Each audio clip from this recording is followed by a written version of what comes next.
Well, thanks everybody for joining us for the fourth and final session of Aftercare Industry Month. This is a production of the Retired Racehorse Project. It's presented by Thoroughbred Education and Research Foundation. We're very grateful for the support of Thoroughbred Education and Research Foundation, which made Aftercare Industry Month possible for the second year in a row. My name is Kristen Kovacs-Bentley, and I am the Communications Manager at the RRP. So again, this is our fourth and final session of AIM. This is part of our ongoing efforts to create educational content to serve anyone with a professional interest in thoroughbred aftercare. If you are looking for additional content, please visit our educational library at therrp.org/library for long-form articles and recordings of past webinars. That also includes the 2024 Aftercare Industry Month. You can find those there as well. Tonight's session is There's No Place Like Home, Securing a Long-Term Property. This is going to take a deep dive into the process of finding the place to base your aftercare business or nonprofit. So this session is going to be moderated by D'Angelo of Dinsmore Shohl, and we're also joined by panelists Anna Ford of New Vocations Racehorse Adoption Program, Aubrey Graham of Kivu Sporthorses, and Bonnie McRae of After the Races.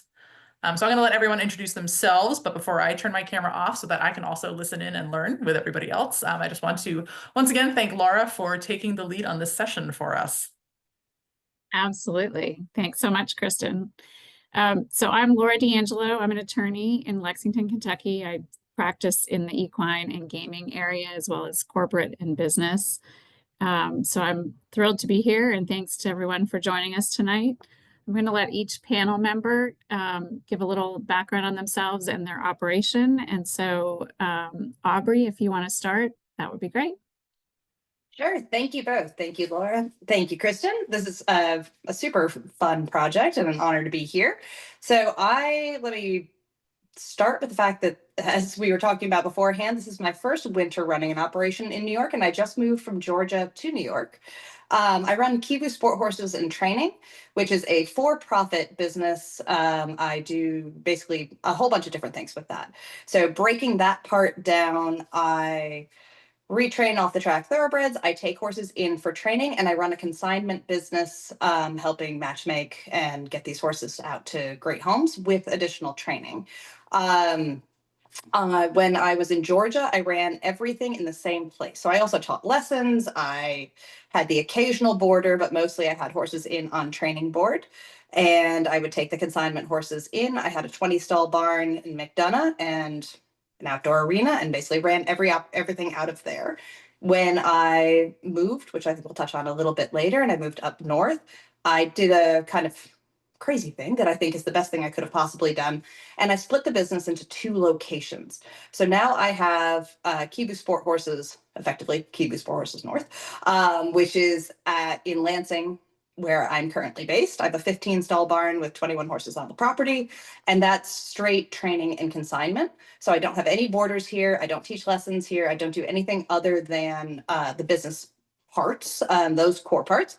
And then in town at the Ithaca Equestrian Center, I'm the head trainer there. I take all boarders who want to come with their horses, right? Who want that boarding experience of getting to see their horses daily, being able to ride, but also take lessons. I teach them there. And we'll pick up the ad hoc lesson, the haul in, all of that happens over there. So by splitting those, that's worked really nicely. And I just opened up, and we're about, probably a month to a month and a half from having all of the T's crossed and I's dotted on a nonprofit called Stall 13 to help out the really challenging cases that come in. And so I'm figuring out how to learn to balance the for-profit and nonprofit basically under the same roof and make those separations. I don't know if I covered everything, but we're going to go from there. That's awesome. Thank you. Anna?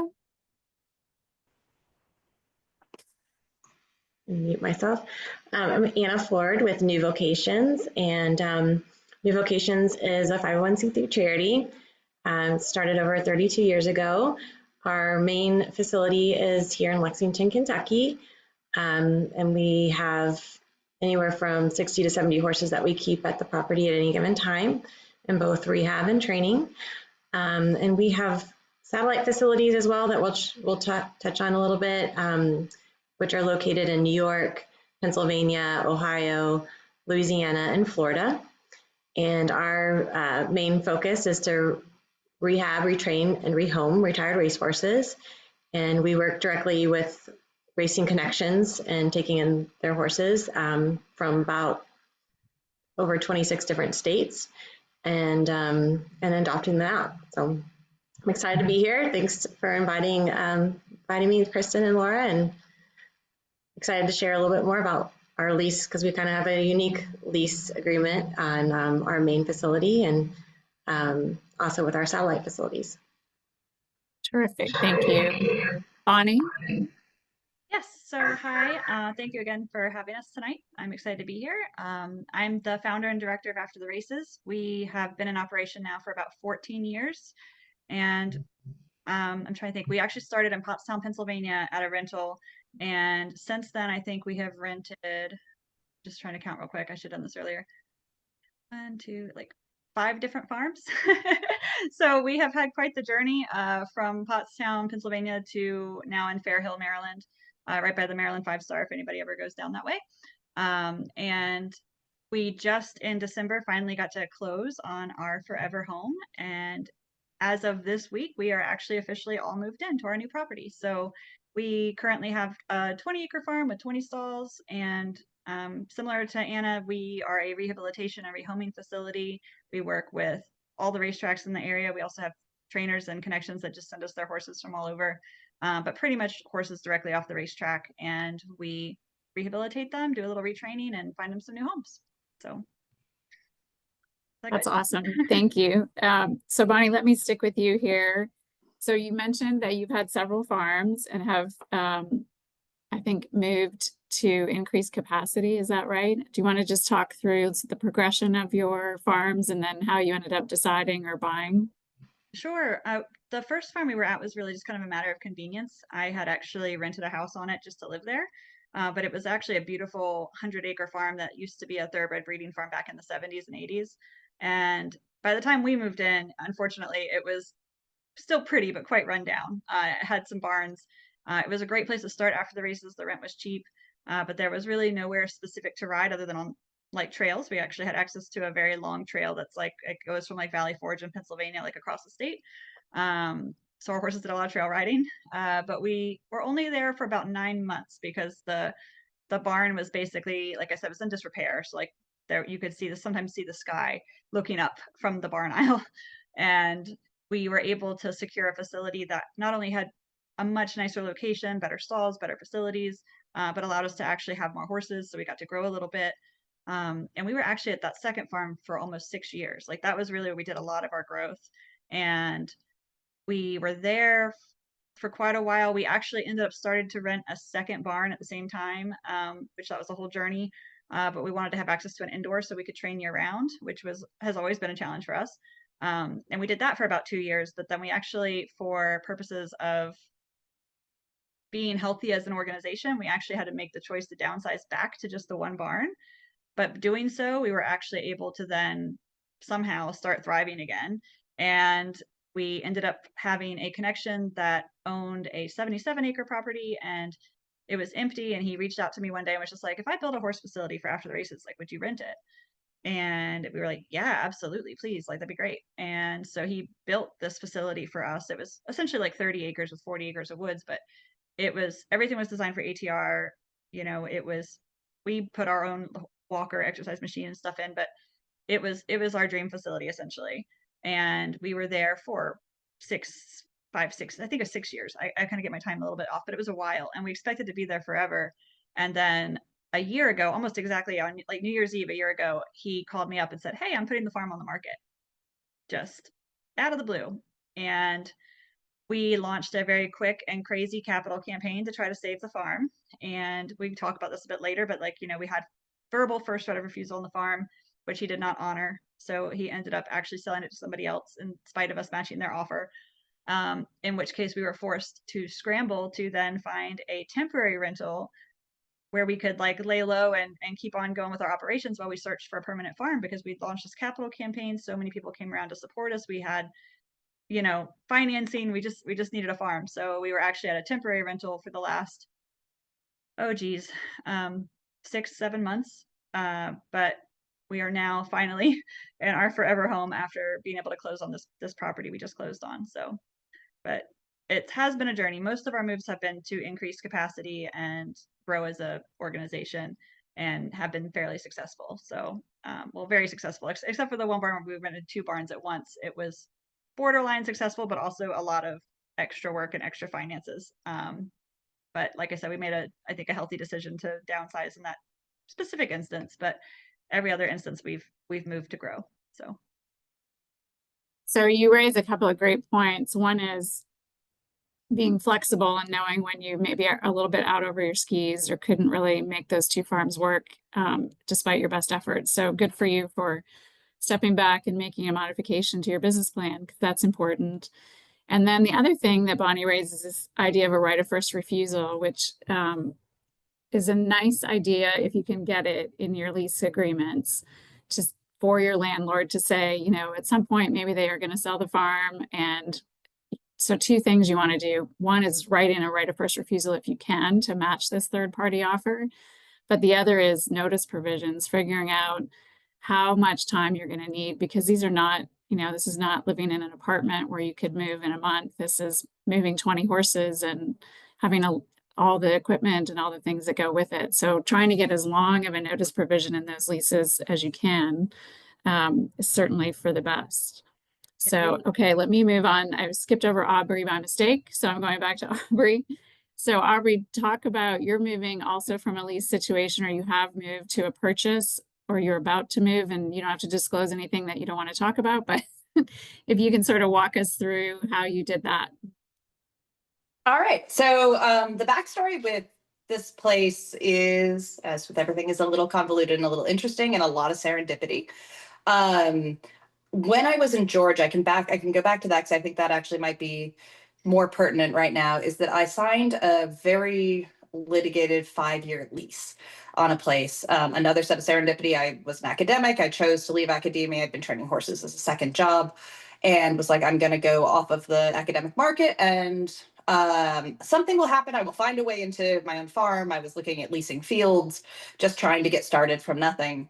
I mean, I had clients and I had horses, but I didn't have a space, and I was an academic coming out of a PhD, so I didn't have any money.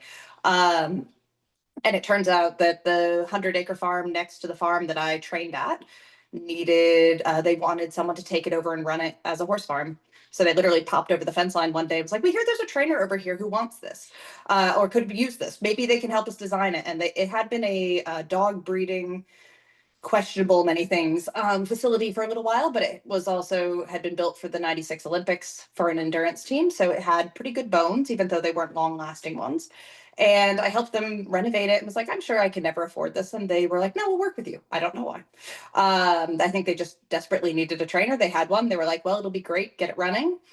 And that was a learning curve with just getting, being very involved with a lawyer on litigating these leases from both sides. I'd never gotten that far into the weeds with this. It was a lot. And when we went back over it, when I went to leave, I realized that there were a whole bunch of things that I hadn't realized were in there.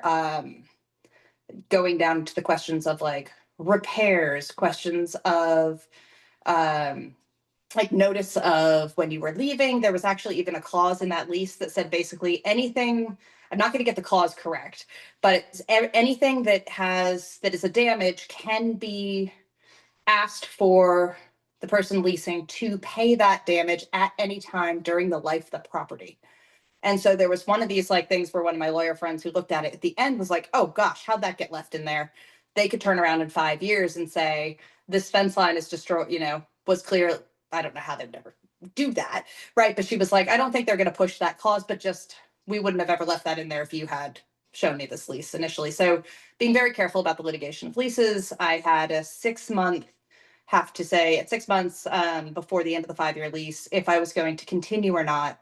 And that was a really interesting period too, because I was trying to figure out what I was doing with my life, my business, where I was moving, was I staying, choices to leave Georgia or not.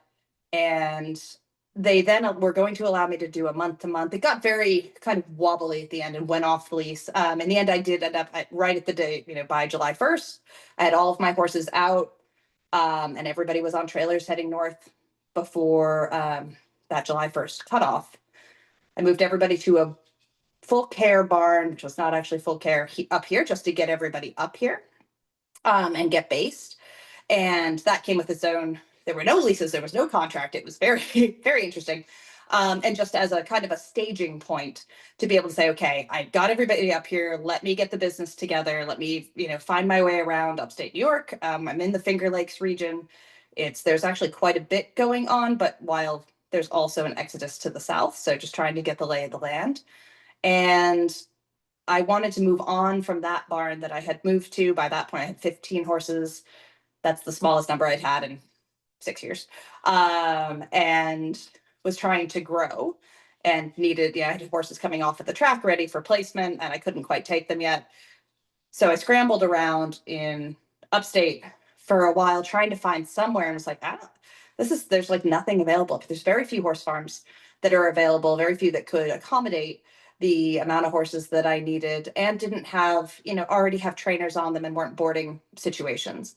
So I could make this a very long story, but I'll try to cut it short. In another form of odd serendipity, my mother, who is not a horse person, knew one person in this area and was trying to be helpful on a particularly bad day, and was like, well, maybe Kay knows someone. And I'm like, oh goodness, like we're gonna talk to my mom about, like, this is gonna be great, very helpful. Well, turns out that Kay knew the farm that I am now on, knew the people directly. And so I was trying to explain that I needed a farm that didn't have a trainer already on it and probably didn't have any horses on it, but was willing to rent. And she kept kind of asking questions that I was like, oh, this is going nowhere. Like, this is one of those dead end conversations with your parents. You're like, I love you very much. You are trying to be very helpful, but this isn't working. And then she goes, oh, well, that I mentioned, I was like, no. It's like Finale Farm, but it is empty, right? But they're willing to rent. Finale won't rent, they're only selling. And the realtor won't even talk to people wanting to rent right now. And she goes, oh, well, I know the Millers directly. Here's their number. So that somehow got my foot in the door. I met with them later that week, and it started, kicking rocks down the hill in a positive direction, that they were like, well, you should think about, what about lease to own? And I was like, I just moved from Georgia. There is no money. I don't know how this is going to work. And they're like, oh, well, they thought about it for a little bit, and they're like, well, how about owner financing? So we've been in the process of crafting contracts, working with lawyers, working with each other. Everybody's working together on this, which is a really lovely project. And I am renting while we're getting all the paperwork and legally stuff, all the boxes checked and whatnot. The farm has to be rezoned to be able to do this. So currently the paperwork is there, but they are allowing me to rent in the interim before closing on an owner financing deal with this farm. And then it's the plan is that it's a 3 to 4 year where it'll get bought out by a bank. So basically I have 3 to 4 years to secure financing to then do what they're calling, but I'm learning all these terms. I'm probably going to use them wrong too. Doing a balloon payment at that point, where the bank basically takes over their mortgage or their ownership of it. I then pay the bank in a more normal purchase at that point, but the owner financing will get me that 3 to 4 year window where I can work to get the financing. So it's a bit of an interesting situation. It's a lot of serendipity, a lot of just luck, and seems to be working out really well. So that's a great example. A lot of people think you can only just buy a farm. You have to get bank financing or have cash or have a donor. But this, what Aubrey's describing, is called a vendor take-back mortgage or owner financing. And if you have a seller who's willing to do it, there's some risk to them, obviously, and they'll document it. They should document it just like a regular transaction with a mortgage.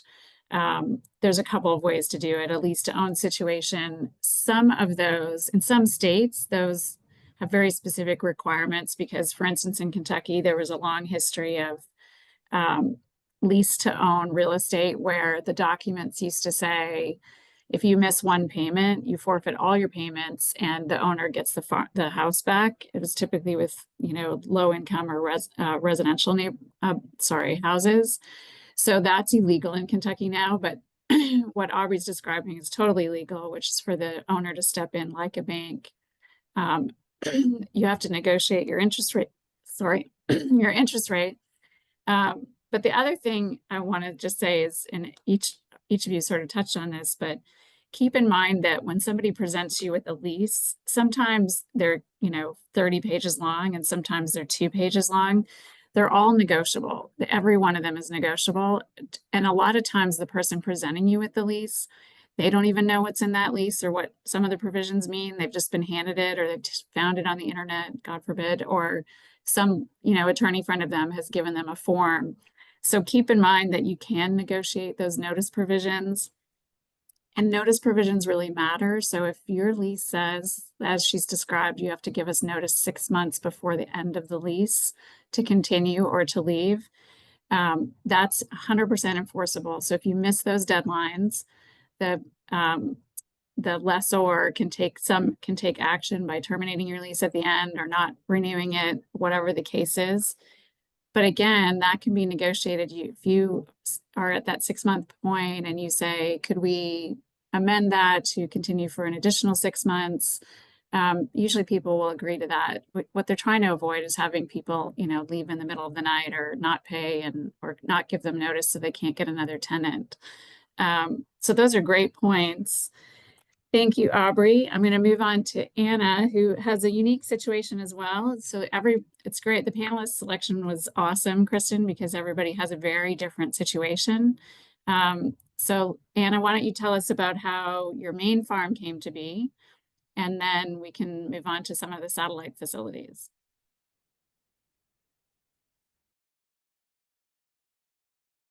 So I think you're still. Right. A lot of people are normally surprised to know that that New Vocations, although we're rather large and been around for a long time, that we don't actually own any property. And so in 2000, I was trying to think of the time frame here. It was 2015 when we went into the contract or the lease agreement that we are now. So it was early 2010 that we were really outgrowing our Lexington, Kentucky facility, and we're looking into different options of, what can we do? And that facility was set up like all of our other facilities where we paid board. We come up with an agreement of paying board for every horse that's there, and then contracted out training and all the different services. And so we were quickly outgrowing that facility and started looking into all the different options.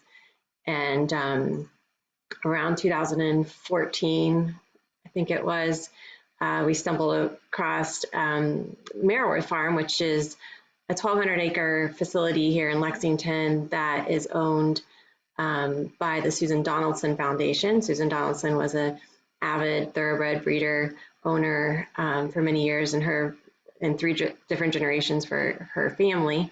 And the farm had been in her family since 1929. Anyhow, when she passed, she put the farm into the Susan Donaldson Foundation. And so most of the farm, like over half of it, is horses. They have, their focus has been on retiring and sanctuarying retired racehorses, as well as other breeds. And then the other half of the property was still farmland. And so when she passed and the foundation went into her, or the farm went into her foundation, the trustees that oversee the foundation realized that they had a lot of land that wasn't being used, and they wanted to reach out to an aftercare facility to see if they could utilize the land. So they weren't really looking to increase their workload. They were very happy with keeping 170 horses on their property that are permanently retired, and as horses pass, they would add to that number. So they actually approached us. We had a mutual friend, and they said, we know you're looking for land, or you're looking to expand. Here's something that we could offer. If you guys had the land, and had the land for free, would you be able to be interested in building your facility? So basically what we ended up doing is entering into a 25-year land lease agreement where we don't own the land, we lease it, and it's free. And at the end of the term, it's renewable. And we'll get into restrictions, all that kind of stuff later. But basically then what we did was we ran a big capital campaign to then build the facility that we're at now. And that included all of our stalls, barns with stalls, our indoor arena, our main office is there now as well. We have a total of 150 acres on the one side of the farm that we operate off of. And then across the street, there was a pre-existing 20 stall barn that Mareworth Farm wasn't using very much. And so we also leased that barn as part of the lease agreement as well, and have another 20, 30 acres of paddocks, which is where we do all of our rehabs. So yeah, it was a pretty unique situation, definitely something that we didn't even know existed really, but it's worked out extremely well. It's been a win-win for us. They're ecstatic that we've been able to build, and you know, we're having over 200 horses passing through that farm on an annual basis. So they love that that's happening on their property, but they don't have to actually be the ones doing it. That's awesome. And a pretty unique situation that, you know, sort of like what Aubrey was saying, is being in the right place at the right time and a little bit of serendipity, and great for the horses. So you also mentioned that you have some satellite facilities around the country. How are those operated, and are they more similar to Bonnie and Aubrey, or how does that all work? So our satellite facilities, again, we don't own them, and we really don't have a lease with them. So what we do is we have a boarding agreement with each facility. We have 9 different facilities. And so we establish, you know, what their full care day rate is to keep horses at their facility. And we have anywhere from 10 to 25 stalls at each facility. And so they allot those. We have an agreement that says, you know, we're going to keep this many horses or have this many stalls available for our horses. And then, so and most of those facilities, our agreement was with the owner of the facility. We do have a couple facilities where our agreement's similar to what Aubrey was doing, where she, you know, lease, like the head trainer is leasing the facility. So our agreement is normally still with them if they have a lease, you know, for the facility. And we've definitely had challenges, you know, with that and experienced different things. But for us, it's been a great way for us to keep a handle on the cost associated with every horse that goes through our program, and not have, you know, when you own a facility, there's just a lot more overhead, a surprise overhead that comes along with it, right? So we know on an annual basis, if we have X amount of stalls spread out over 9 facilities, what's that going to cost? And if anything changes, we can increase and decrease that number in a fairly easy manner. Great, thank you. Okay, so we're going to move on to a little bit more of a rapid fire part here. I'm going to go back and forth to the panelists on certain themes or elements of their leases, so we can see if they're the same or different. So for those of you that are or were, let's look for Aubrey and Bonnie, they're going to be past tense, were leasing. Were those leases triple net leases where you were responsible for taxes, insurance, and maintenance, general repairs and maintenance as well? Bonnie, you want to take that first? Sure. We were pretty much responsible for paying for liability insurance and utilities and some repairs that kind of depended on the lease that we had. We never did have to pay taxes on the property though. I've never done that. But we have had a pretty strict agreement as far as with each lease, as far as expectations of who's responsible for what repairs, but we always carry our own insurance and, like I said, pay all the utilities. So. Okay, great. Aubrey?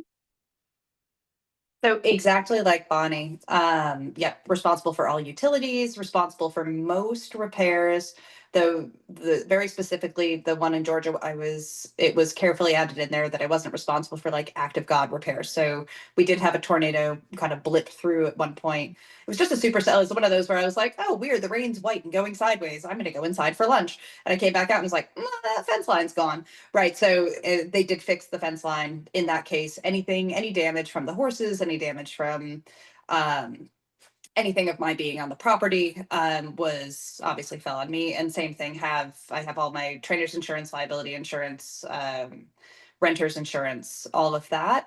Never had to pay the taxes but the cost of leasing was directly related to the amount of taxes that were required being paid on the property, Gotcha. in many cases. And just an interesting, one situation that did come up was the pipes in the apartment that was in the barn burst during a very cold winter at one point. And that was something where the lease really, it was probably supposed to be clear in there, but we found that that was an interestingly gray area, because it wasn't related to me or the horses. It was a kind of an act of God, but it was also in the barn. So that became a spot where it was a little bit like, how are we going to manage this? It did get managed, and I didn't have to pay the plumbers to come in and fix things. But again, that was one of those where it wasn't as clear as perhaps it probably could have been in the lease. And it was interesting because then it dealt with a residence in, also in that space, and just to make things even more complicated. Did it cover things like were you responsible for all maintenance of the grounds, like mowing, all of those things, painting? Yes. Right. Yes. Mowing, painting, fence repair. I was not responsible for the driveway, though I don't think anyone who leases that property after me will ever get that same provision, because they realized that was, but the number of trailers coming in and out, and it was a gravel driveway, and the amount of wear and tear, that was a space where it really probably should have fallen on the leaser, but it was in there that it was not. So that would have changed after my leaving. They've changed who's there and how they're running it, and the situation at that particular barn has shifted quite a bit after I've been there. But yeah, so the driveway was an interesting one. Fence lines, lots of mowing, manure removal, just kind of, and then all the barn maintenance. But I was also not allowed to build. So I couldn't do any permanent, even if they could be removed, but if they appeared permanent, so anything other than cattle panels, basically, or round pen panels, couldn't be used to build anything on the property. Okay, thanks. Anna, how does your situation on the main farm differ from that? So ours is again unique, where in Mareworth, they pretty much, for utilities, we pay electric, but they felt really strongly that the water lines, anything that was under the ground, were theirs and their responsibility. And so they actually cover all of our water, which is huge, because in Lexington, everybody's on city water, including all of the farms. So although we pay to install all the waters and, all the external stuff, they pay the water bill. And if there's a line break under the ground, they cover that. And then the other thing that they do, which is amazing, is that they do all of our mowing. Well, for most part, I'd say it's about 75% of the mowing they do. There's one field that we've taken over, which has been huge. And I think they wanted to do that because they already had their crew, and they wanted to keep things consistent with the rest of the farm, which was really nice. But then we're responsible for everything else, because we built everything from the ground up, driveways, barns, everything like that. We're in charge of all the maintenance for everything else. And then across the street, where we had the rehab barn, which is technically their building, it just depends on what comes up. If there's something that happens, and we just kind of sit down and be like, okay, what do we want to do? And so it's been about 50-50 over there, depending on what the issues are. So you're in a unique situation where you are still leasing the property, but you're making major capital contributions, major capital improvements to the facility. So does the lease address, first of all, do you have a written lease? Yes, it's about those 50 pagers. And then does it address, in the unlikely event that you didn't continue to operate New Vocations or decided to move somewhere else, I assume those capital improvements go with the land, and they belong to the owner at the end of the lease, if the lease was to terminate. Yeah. So the way I understand it, because again, it's a lot of legal genre, but first of all, the only way that we can really lose our lease, it's pretty specific, and it's if we lose our 501c3 status, if we have a neglect for charge for animal neglect. Like those are the two big things, which makes sense. And it goes both ways. Like we can also terminate the lease if that happens on their end too. So that seemed pretty reasonable to us. Yeah, if we lost our 501c3, we'd be in big trouble anyhow. So, so that's written in there. And then as far as the capital improvements, there is a line item that talks about if there was termination and after there's like a formula of appreciation and then what would be owed to us if that were to happen based on the value of the appreciation and all that kind of stuff. So, which, allows us to continue to put the capital improvements in there. And then when you say they do a lot of your maintenance and then pay for your water, does that include like watering your ring and all of those things? No. It's just mowing grass. Okay. and the water that we water the arena for. Okay. Yeah. So sticking with you, Anna, what can you think of any other obligations you have as a tenant on the property that we haven't already covered? And to the extent you have those obligations, some of the things you've already described, are they line itemed out in your lease or in an attachment to your lease that says here are all the things you're responsible for and here are all the things the landlord will be responsible for? Yeah, it's all spelled out pretty clearly, and actually I went through it when we signed up to do this and then again this morning. So it is pretty clear, cut and dry. And honestly, we really haven't, it's been such a good mutual relationship that's kind of the first time I've gone back to it. And it's been 10 years since we signed that lease. So that's great. I was like, wow, I forgot some of this stuff was in here, and how it was worded. And at the time, everybody wanted to, protect all their assets and everything. But we really haven't looked at it to be like, oh, what are we supposed to do? The only time that we looked at it was when they actually gave us another 50 acres to lease. We just did an amendment to that, which included that land. And that was the land that they don't mow. So they're like, we're at our max with the mowing, but we'll give, you guys can have this additional acreage that just backed right up to to where we're at. And so I guess we looked at it then, but that was just to add additional acreage to the property. Okay, perfect. Thank you. Aubrey, you're kind of in a unique situation where you're leasing currently, but you will be purchasing the same farm. So what are your obligations right now with respect to maintenance? And can you go ahead and start building, or would you want to do that? So the people who own the property have been absolutely fantastic. And basically they were like, look, that we don't want to lease it. We don't want to rent it. We would like you to own it, but we understand that we have to do this provisional period of time to get all the paperwork done and get the rezoning done so basically the lease currently is a little bit of it's all listed out and we've got a lot of paperwork with it, but it is still a little bit of a gray area where really it's supposed to be that I can act in the same way that I own it. But we're waiting on a couple things. So I was able to very quickly build stalls on one end of the arena. It was an 11 stall barn. When I took it over, my partner showed up and in a couple days put 4 more stalls up at the end of the indoor, just so that we could make it 15 stalls. Great. We've got a little more flexibility now. And, I asked them because initially in the lease, it's like, any building projects, et cetera, have to have written permission. And I was like, do you guys want me to go through these processes for the things like building these stalls? And they were like, no, go do that. Like have at it. We're going to make this work. But at the same time, am I going to go to Lansing and say, hey, can I put another pole barn up? Can I put a shed up that's going to be visible, probably visible from the road to be able to put the tractors under and things like that? No. We're going to wait until, for any external building and changes, we'll wait until I have full possession of the property to do that, just to streamline things and not cause any confusion within that.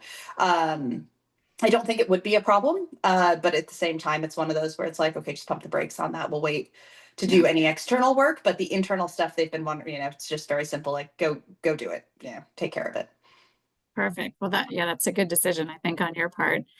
Bonnie, I think this might be your first full day at your new farm that you purchased. It's So congratulations. thank you. Did you do traditional bank financing to purchase the farm, or how did that work? Yeah, we pretty much have a traditional commercial loan for Okay. with a local bank. So Yeah. it's a typical 20-year commercial loan. I think every 5 years, the rate could be adjusted either way, that kind of thing. But yeah, otherwise it's pretty straightforward. So, And then what are your plans do you have any plans? Do you need to build anything or put a ring in or do anything like that? we got really fortunate. We have actually 2 arenas on the farm. One is a dressage size arena that has really good footing, like all weather footing, and the other one is a larger outdoor kind of. They used to use it for a jumping arena. So long-term goals, like that dressage arena, is just begging to be turned into an indoor. It's literally even elevated up off the rest of the property. Like I'm like, it would be perfect. So that's a long-term goal. But our first need, believe it or not, this is a very practical thing.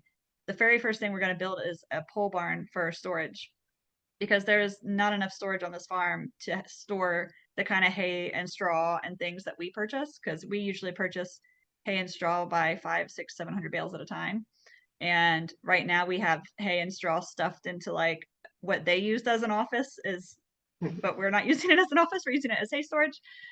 So that's actually the first thing we're getting quotes on and getting done. And then long term, we're hoping to do a capital campaign probably over the next year or so to build a brand new rehab barn with the built-in office and things attached to it. So we have plans, but we got to be practical first. And unfortunately, practical is a storage facility. So yeah. So at your prior farm, the most recent farm, what was the split in obligations between you as the tenant and the landlord? Oh, it's interesting. The last long-term one that we had, the one that we lost to it being sold. It's funny. It was owned by an Amish fellow, and we'd been friends for a very long time. I known him since he was almost 18. He at first wanted to have a lot more responsibility on the farm. He wanted to like be a farmer, but he is a farrier, and he learned very quickly that he didn't really know what he was doing on the farm. So when we first signed our lease, he was actually supposed to be responsible for the mowing and the pastures and the fence repairs, and he very quickly realized he had no capacity to fulfill that. So when our first, renewal term came around, he was like, "Guys, I can't do this." And we're like, "We know, we made hay out of our pastures because you never mowed them." So, and we did actually make hay out of some of our pastures. So we kind of had a little switch around there where we took over the pastures. He still pretty much did fence repair. We actually kind of had an act of God, like Aubrey was saying. We had a tornado come through about 2 years ago, and it took out a bunch of trees that took out a fence line, and it took 2 run-in sheds and picked them up and threw them in different directions, about 100 yards each way, and they were upside down. And he came out as the landlord and looked at the situation, and he was like, I don't know what to do. Like, and I was like, well, we gotta, those are your run-in sheds. Like, you should probably try to, fix this. But we actually ended up having, we got lucky at serendipity, kind of like Aubrey said. We had a lady who is a big fan of ours locally, whose husband, I guess, was a Marine in charge of a bunch of Marines, and he brought his whole team out, and they like made short work of flipping those over, fixing the fences, getting the trees down. So that was fortunate, because otherwise that would have been a real big question mark of who was responsible for that, because it should have been him, but it was a tornado. So, but we did pay all of our utilities. He took care of the driveway, which was generous. Trying to think what else would be typical. We did all of our own insurance, those sort of things. We took care of the arenas. We did basic repairs, but the barn that we moved in that facility was brand new also. So there wasn't a lot of repairing to be done, which was very fortunate. So, but we actually just left a temporary rental, and I learned a lot from the long-term rental. So even though we were hoping whatever rental we rushed into when we basically got kicked out by the new owner, while we were hoping that would be very short term, I made sure that lease was like ironclad about everything, like including a right of first refusal if we wanted to buy that farm, because the owners are in their 80s and like you never know. And we have every single maintenance item was spelled out. In fact, I just left like the other day, and the landlady said something about trying to keep the deposit to reseed the paddocks that we were only in the wintertime, that have been reseeded in 15 years and had no grass to start with, and blah blah blah. And even her own farm manager is like, nobody seeded those paddocks for like over a decade. And I quickly went through my lease and sure enough, like there's nothing in there about me maintaining pasture, growing pasture. So she's about to get a certified letter requesting our full deposit back shortly. So, but I was very glad that that wasn't in there because yeah, Right. that was the only thing she could try to hold on to. Yeah, and those act of God provisions are important and need to tie into the property owner's insurance as well, ideally, so that run-in sheds can be rebuilt or moved around. Did you have any on the leased properties? Did you have any restrictions on the number of horses on the property? Was that tied to the number of acres? We had one farm that was very specifically 1 horse per stall. That's it. Otherwise, we rented a couple facilities that had really extra pasture, like they had ample pasture, and so we could kind of fill our barn, but also if we needed to have 4 to 6 horses on pasture board, we could do that, and it didn't change our amount of it didn't change our like rent payment or anything to have those extra 4 or 6. As long as we maintained the pastures and took care of things, they were okay with it. So yeah, we were only really limited by the one farm. So Okay. Aubrey, was that the case with your Georgia farm? Did you have any restriction on number of horses, or do you now until you purchase? That one actually in Georgia, there was no restriction, and that didn't even come up in the lease. I didn't know enough at the time to think that through. It was a very big farm. So again, it was 16 stalls, but the farm itself was about 100 acres. I think it was like 92. And then what I had access to was about 60 something. And I didn't use all of it. It was way too far away from the barn to be convenient. So that one, no. When I moved to the farm where I was leasing as a trainer, so the farm in Bath, New York, where I just got my horses up to as a staging point, was a really interesting in between because it was, yes, it was full care, but they would only lease 2 trainers and you leased out an entire side of the barn. So basically you had your own tack, like you were given a space, kind of like what I feel like they do a lot in Lexington, where you can lease a block of stalls, but for whatever reason, they wanted to maintain it as full care, which really didn't end up working. So with that one, there was absolutely a provision on how many horses I could have. It was 1 horse per stall, which is not how I often operate. I usually will do 12 hours in, 12 hours out, and I'll joke that we're hot bunking stalls, right? Horse goes out, clean the stall, refresh the water, put new hay in, horse comes in. Couldn't do that at that property. So it was very difficult to run a sales business there, where I didn't know what days the horses were getting picked up, what days horses were coming in. It worked out, but only by like the skin of my teeth. And when I moved, literally the day I moved into the farm that I'm at, I had a horse that shipped from across the country from Washington that met me at the new farm at 8 a.m. And he was the horse that pushed it over the stall limit. And he would have had to go to the other farm and it wouldn't have worked. So I was like, this isn't gonna work. But the current farm I'm at, that was actually something that I asked to have edited out of the lease agreement. It is not at all in the bigger lease that we crafted with all of the line items, all of the things. Like, we were very diligent about that. It was more of a standard boilerplate lease that they've used for other tenants at other points when they've leased the house on the property in the past. So it started with, I think there was a limit of maybe 12 horses, and I was obviously moving in with 15 or 16. And I was like, hey guys, this isn't gonna work. And so they had no problem going back through and just being like, oh, yep, no, we didn't realize that was, that might have been the most number that they had on the property at some time. But they were like, nope, there's no, and it literally says, like, I think there's no restrictions on number of horses. Obviously, I don't want to go too far over 20 because it's 23 acres and I would have to start fencing in more pasture and fencing some of the hay fields if I really want to do that. And then dealing with horses without stalls in the winter here is an adventure every day. So, but again, everybody's been super willing to work kind of to that middle point where it works for everyone, and the not having restrictions has been very, very helpful, especially for just because sometimes a horse shows up early or leaves late. I've got one that just sold and isn't leaving for another 10 days, almost 2 weeks. And I was like, well, that just means we have, more horses on the property than I was expecting, which again would make those numbers difficult. Right. Okay. Thank you.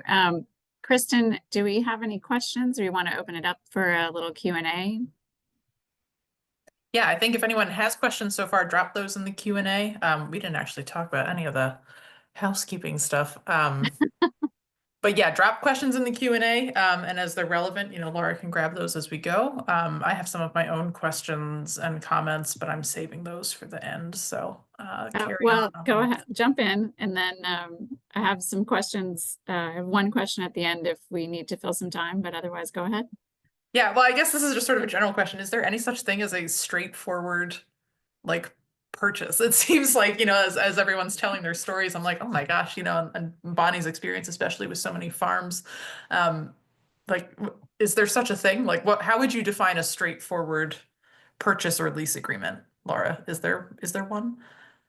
I mean, I think if you're operating a nonprofit or running a small business that's owner run like Aubrey, it's a challenge because it's always it's a money and financing issue, right? So I think the straightforward ones are the people, high net worth individuals that come in and just buy it outright and don't have any cash flow issues. But for the rest of us in the real world, it's always a give and take. And these very impressive women have all shown that they've been adaptable and they were able to make changes as they went along. They're really interesting stories. Yeah, I've been just really impressed with everyone's like resilience and creativity. And I was also thinking, if we ever do one like this again, it would be very interesting to get a landlord's perspective on this as well, to say from a landlord's perspective, like what are they looking for? If you're coming in as a nonprofit, I imagine there's a certain amount of vetting that a landlord would likely want to do. And maybe you would expect that as well as a nonprofit, to know that you're getting in with someone who's kind of on the up and up as a business person themselves, right? That you're a legitimate 501c3 and, you have all of your books in order and ready to go. Has that been anyone's experience on the panel?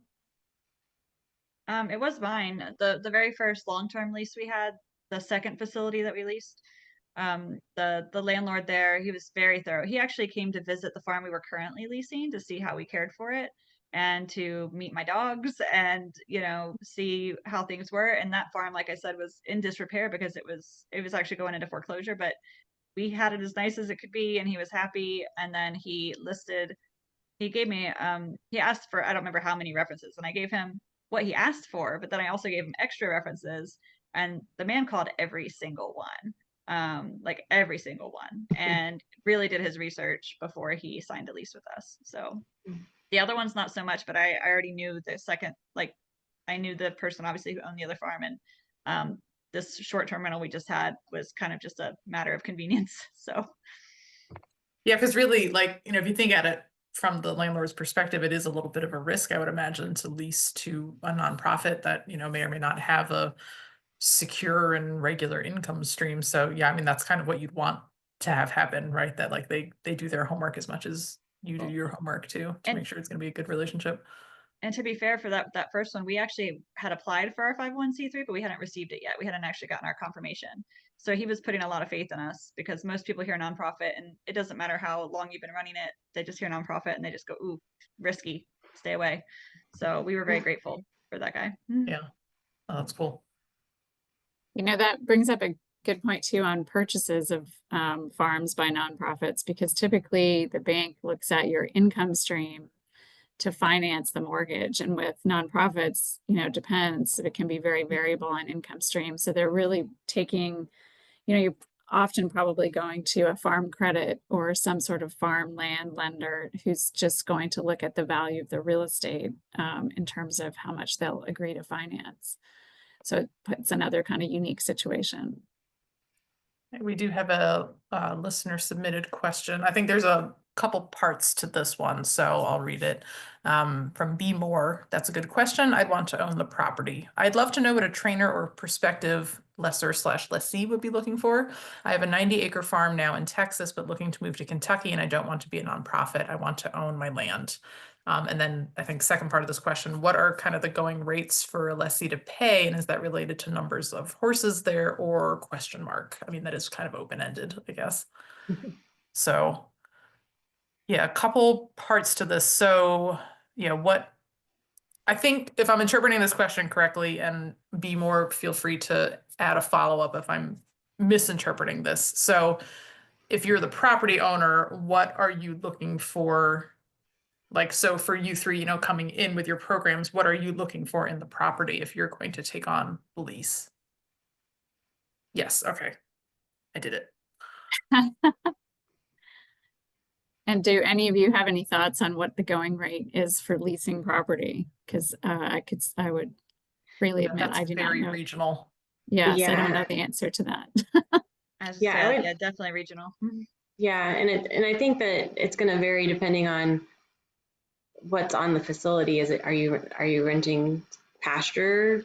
Are you renting or leasing stalls? Are you leasing? Does it have an indoor arena? Does it have housing? Like, there's a lot of that's going to fluctuate not only regionally but just like on what the facility actually has. So yeah, and as far as what you're looking for, I guess you just have to write out what it is that you really need and then just start from there. Yeah, so she has a follow-up about what the rates are in Lexington, which I think still to Anna's point, probably best to, you know, get a realtor involved because we're very lucky and fortunate to have realtors here in Lexington that do nothing but horse farms and really understand it. They know the soils and the barns and you know, what the footing is in the rings if you have a ring, and then it's going to be a price per acre and per improvement, as Anna said. So yeah, and then to come at this question then from the other side, so if you're going to lease a property, what ideally do you want to see? You know, and obviously this is going to vary a little bit based on the ins and outs of your program, you know, if you have a lot of rehab cases versus horses in training, but maybe you ladies can speak to that a little bit, you know, if you're coming in as a leaser. I mean, sure, I can jump on that one. I had the fun experience of taking 2 days. I flew up in May from Georgia to New York and was like, okay, I have 2 days. Let's go look at every farm that might be available and see what we can make work. Short story, none of them. And it was like, oh, it'll be fine. Oh, it'll be fine. And then it was like, I think we're just gonna go drink some wine because this isn't fine. But basically I realized through that what I was looking for were fence lines. I didn't come into that thinking specifically. I was thinking about number of stalls, I was thinking about infrastructure, I was thinking about arenas. But when I started looking at the farms, what I hadn't thought through previous to that was the fence line.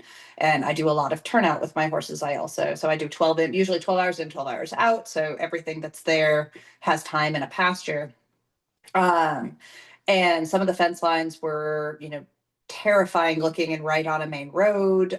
Some of them were cattle panels that were also near roads. There were just a lot of things with that I was like, ah, great. Now that I've lived somewhere, I would ask about mud and pudding and what happens in the various seasons and what does it cost in the various seasons, right? Like things you learn when you move to a new area. In Georgia, you don't, yeah, everybody has clay mud in Georgia and like whatever, you have a little bit of a mud season, but the winters aren't too bad. You know, do you have enough shade in the summer? Are your horses getting enough shade? Fine, like all regionally based. I would have never thought to ask, what is the cost of running a facility in the winter? Understanding any winter was going to be hard. Winter are the thin months, so you don't make almost any money, right? Like sales go down. No one wants to take lessons. In fact, no one can get their trailers out of the ice. Oh, that's a fun one. But right, what does it actually cost? What is to heat the house on the property, to keep what does it cost to buy the things to keep your water from freezing, to put the wood chips down or the gravel down to make sure your paddocks are turnoutable? Like all of those factors, round bales, additional hay, et cetera, just things that I hadn't factored in until moving somewhere. Obviously all doable, but you know, I was surprised at first about fence lines and I was like, cool. And then I was like, oh, I have more questions now that I've been here for a little while. And it's fascinating because it's, you know, some of that is too from where you're based. Because like I've always been in the north, I'm in New York as well. And if it would not occur to me to ask about shade in the summer if I were moving south, like that just would not even be a thing that enters my mind because that's not a problem that we have here. So yeah, that's fascinating. This is actually, I think, a prime time to look at farms is this like February, March, like horrible season in the north because you're going to see it at its worst. So you'll know exactly how bad it's going to get. Like you don't want to farm shop like in the nicest days of July because everything looks great in July. So yeah, now's a tough time. So Does anyone else have a response for Be More? I don't know if this is helping to answer this question, but this is an interesting discussion for sure. I think, yeah, it really does kind of depend on the needs of your individual program too. So like in New York, I've been told, you know, like, because we're always looking for farms to buy. Right now, we're doing like a full care or self-care board situation. And everyone I talked to was like, you have to get an indoor, you're never going to ride. And we haven't had an indoor for 15 years. So we're accustomed to just either riding in the snow or you just don't ride. So an indoor is not important to me, but for someone actually maintaining a training program, that's going to be a lot more important. You know, someone who's doing just not hobby riding like I am. So yeah, that really is pretty program specific, I think. I feel like in Kentucky an indoor is important because we do get some winter, but also it can be ridiculously hot and with the sun beating down. And so having at least a covered ring to ride in is awfully nice in the summer. There's not as many of them, but it is a really nice thing. Be More ads, do not shop in Texas in July. So that is also good advice. That's right. Well, let me just throw out one last thing. Anna, is there anything we haven't covered or any unique thing that has come up in your operation of Mareworth? Any weird situation, or have we really talked about it all? Yeah, I was trying to think of it if there's been any challenges, and there really hasn't. Just like I said, like the fact that we really haven't had to pull it out in 10 years to clarify things.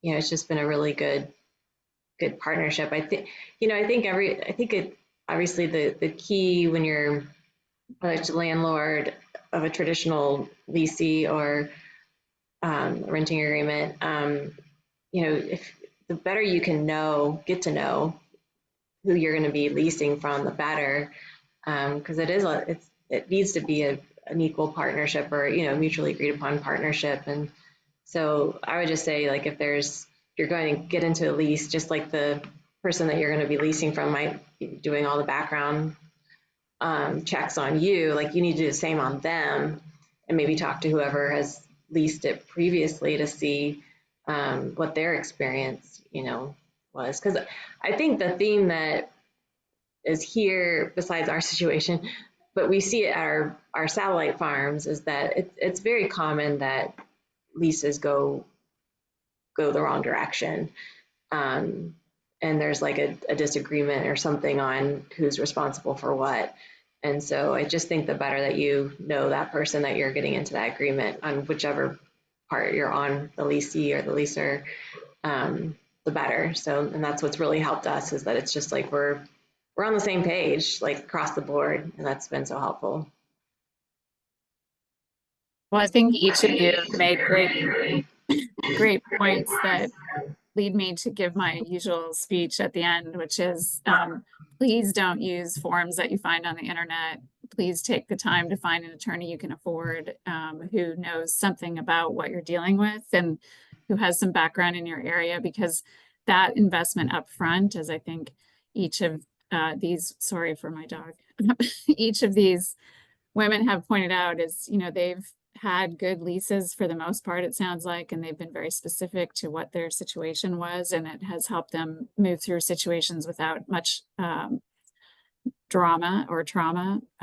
So, you know, I'd say the same thing about bills of sales for horses and leases for horses. Please don't get them off the internet. Find somebody to help you. There's always somebody willing to help you at some level. So, yeah, that's any other questions we have, Kristen, or do you have any other questions? Or yeah, I'll do a last call for questions from attendees. And then one of my takeaways just from listening to everybody this evening is like how important networking is. You know, even in cases like Aubrey, you know, where you're like, oh gosh, mom, thanks, you know, but like that was networking that ultimately saved the day for you. And, you know, Bonnie, it's using your networks for being able to fund, you know, quickly to be able to move into the situation you're in. And, you know, Anna, you're networking to eventually land on the Mareworth property. You know, there's so many different ways to network within this industry, whether you're a straight business or a nonprofit or some combination. And, you know, it's really, I think that's probably the biggest takeaway for me, is just keep networking and keep all those options open, because you never know, you know, who is going to help connect you to the right thing. So yeah, Bonnie, go ahead. Yeah, it's actually funny. When we were looking for a farm after we found out we lost ours, we almost, as far as finding a property, we almost had too many connections because I would get the same property sent to me by 70 people. And it was like, it was great because everybody was excited to try to help us find a location. But it was almost overwhelming because it was like so many people looking for us all at the same time. And at the end of the day, none of them found us the farm that we found. But yeah, connections absolutely make it happen though. So yeah, absolutely right. Yeah. Well, and so much of nonprofit work is in development, so fundraising and networking is such an important part of that. So yeah. Here's a comment from Kara H. Good point. Ensure you have expertise that are in the field, regardless of the question or situation you're getting advice on, such as an accountant or a lawyer. Poor advice could be very expensive. That is very true. You don't know what you don't know. So that's what I learned also tonight. Like, I'm like, okay, need to find a Laura. I meant to say lawyer and I said a Laura. So I just need to find a Laura. That's right. Come up here and do law in New York for me. Can I jump in on something really random for a second? Yes. Oh yeah, please do. Okay. Two of the places that I looked at, the first lease that I had in Georgia had this for a little, like they tried with this. And then another place that I looked at in New York are contingencies. And contingencies with the leases in the case of Georgia, they kept trying to want to build in trail rides that somehow I would profit share with them and take their clients. They had an Airbnb. So if you guys ever have seen my pictures from Georgia with that big white house, I didn't live there. I lived in the barn. That was an Airbnb mansion. Fascinating, lots of stories. But the goal was for them that I would take these people out on trail rides. And I was like, I retrain off the track thoroughbreds. I don't have enough insurance to do this, nor will I do it, nor do I have the time, nor do I want to. Like, absolutely, like so many levels of no, right? But they were like, well, what if we boarded a trail horse? I was like, cool, at my training board. And they were like, no. Right. So that was just one. And it was a back and forth for years that became funny at a certain point. But they wanted me there to be able to offer a service in some way. And then I looked at a farm in New York that was the Cornell I'm going to get it wrong, Cornell Cooperative Farm. And they had been granted this beautiful indoor up on a hill. They have 9 stalls. The barn itself had more, but they had been taken over by other things. It was a possibility, like it had options, but then the conversation went to, well, how do you feel about working with, like very closely with the 4-H to come in here? How do you feel of working with ex-cons to come in and give them rehabilitation situations? And like, well, I support all of these things. I need to run a business. And I'm not quite I don't have the right program to help them with the things that they wanted to have coming into an equine program in that space that would be leasing the farm. So it was really interesting because the farm might have been able to work, but the programs that they wanted to add in to that lease to make it work for them wouldn't have been possible for me. That's interesting that they didn't just advertise that they were looking for someone to run that kind of program. Well, they didn't want that program. They wanted to open up to that program. So they wanted to allow 4-H to come in, or to allow rehabilitation or veterans groups, or kind of just, I think I don't know enough about it. Someone from Cornell could chime in on that. Yeah. Right. But that space was it was a cooperative. So it had to have community involvement for someone to be there. They didn't want you just running a for-profit business out of there. If I was running a nonprofit exclusively, it might have been a different story. But the contingencies were interesting. So I was like, I really just want somewhere I could run my business, as opposed to all these other extra things you guys want me to be doing. Anything else, Welcome Kristen? to New York, but no, we have no other questions from listeners. So yeah, thank you all very much for sticking with us to the end. I think most people stuck around. So, but I got a lot out of this myself as a thoroughbred owner who's always looking to, take the next step. So yeah, personally, thank you all very much. If anyone else has any more questions, no, it's a thank you. All right, thank you, B More. She says, thank you, thank you, super helpful. Agreed. And yeah, if you are watching this on replay in the coming weeks and you have a burning question, you're always welcome to email it to me at kbentley@therrp.org, and I can forward that to our panelists and get you guys any additional insight as well. But I think that is going to wrap it for us tonight. So any closing thoughts from anybody? Otherwise, thank you very much for your time and your expertise and your willingness to share all your stories. This has been really, really cool. Thanks. Thank you very much. Yeah. Thanks for having us. Yeah, thank you. Thank you all. All right, everybody, have a lovely evening. Thank you, you too. Thanks.